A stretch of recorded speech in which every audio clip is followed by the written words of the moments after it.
Aujourd'hui, dans Qu'est-ce que c'est, on va se demander qu'est-ce que c'est le foot. Ouais, je sais, j'ai pas trouvé de rumeur. Et puis j'avais envie de prendre un bain. Alors on va pas parler du foot comme pratique sportive, comme jeu. Non, on va plutôt s'intéresser au foot comme foot commercial, comme spectacle, comme divertissement de masse. Bah oui, c'est vrai, chaque match est suivi par des dizaines de millions de personnes, ça fait souvent la une de tous les journaux et on ne sait pas vraiment ce que c'est. Enfin si, le foot, on sait ce que c'est. Qu'est-ce que c'est le foot, papa? Comment t'expliquer?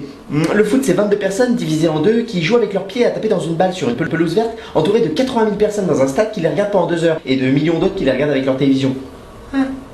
Et pourtant, quand tu parles de philosophie, y'a personne qui te regarde, papa. Non, ce qui va plutôt nous intéresser aujourd'hui dans Qu'est-ce que c'est pourquoi est née cette popularisation si fulgurante du football dans toutes les classes de la société. Le football a commencé à se populariser vers 1870 en Grande-Bretagne, et plus précisément dans les régions fortement industrialisées de Grande-Bretagne, comme la banlieue de Londres ou de Manchester. Pourtant, jusqu'alors, le football était un sport exclusivement réservé et pratiqué par les élites aristocratiques et économiques du pays. Mais ce qui est drôle à remarquer, c'est qu'un sport jusque-là exclusivement réservé aux élites aristocratiques se propage aussi rapidement et en quelques années à toutes les basses classes populaires et ouvrières des banlieues industrielles. Un petit peu comme si demain des paysans se mettaient à kiffer l'art abstrait contemporain. Sacré Valou, vous croyez Andy Morel? Ouais, ça fait un petit peu de destructural dans temporalité. Ou alors comme si des mecs des quartiers se mettaient à jouer au polo. Moi, je se fais un petit polo demain. Vas-y, sûr. Si. Non, oublie pas ton cheval. Ouais, t'inquiète. Bien sûr, vous me direz qu'il est toujours plus facile de populariser un jeu qui se joue avec une balle plutôt qu'un jeu qui se joue avec un cheval.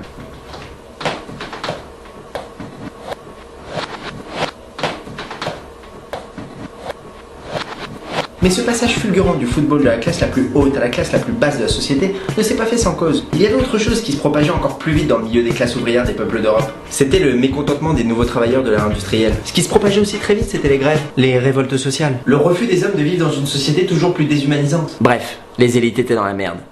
C'est dans ce contexte que s'est popularisé le football, et pour bien le comprendre, il va falloir remonter dans le temps. Mise en situation réelle. Avant que l'ère industrielle, les nouvelles technologies et les usines qui vont avec ne débarquent, les hommes vivaient généralement de leurs terres.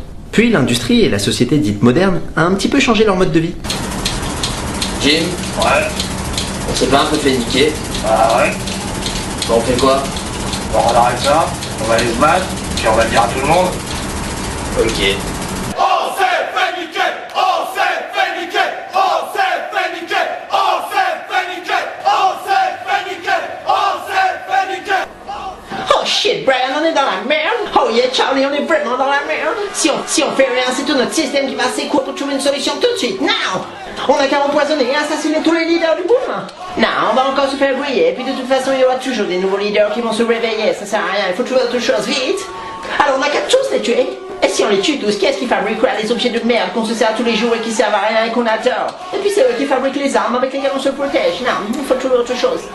Oh, et non, on a qu'à dire que c'est des antisémites. Comme ça, on pourra les diaboliser et les mettre en prison beaucoup plus facilement. Mais Brian, on n'est pas juifs, on est sataniques. Les juifs, c'est ceux qui font les 10 commandements. Tu ne tueras point, tu ne mentiras point, tu ne voleras point. Et nous, on ment, on tue et on vole tous les jours.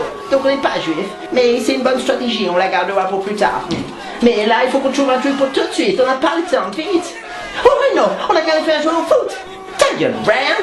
Non, seriously, Charlie, on a qu'à les faire jouer au foot. Comme le cousin Harry et Philippe quand ils jouent au foot avec les aristocrates. Ils arrêtent pas de se disputer et de s'embrouiller. Si on les fait jouer au foot et regarder les matchs, ils vont pas arrêter de se disputer et de s'embrouiller entre eux. Et ils vont gaspiller leur colère entre eux plutôt que sur nous. On pourra organiser des matchs ville contre ville et pays contre pays. Comme ça, ils seront tous divisés et nous, on pourra continuer à régner.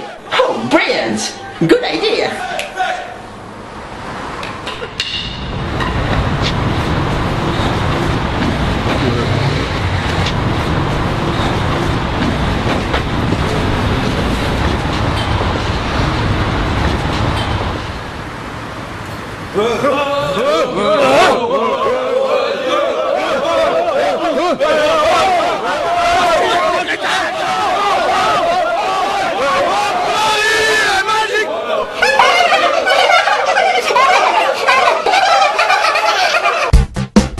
Qu'est-ce que c'est?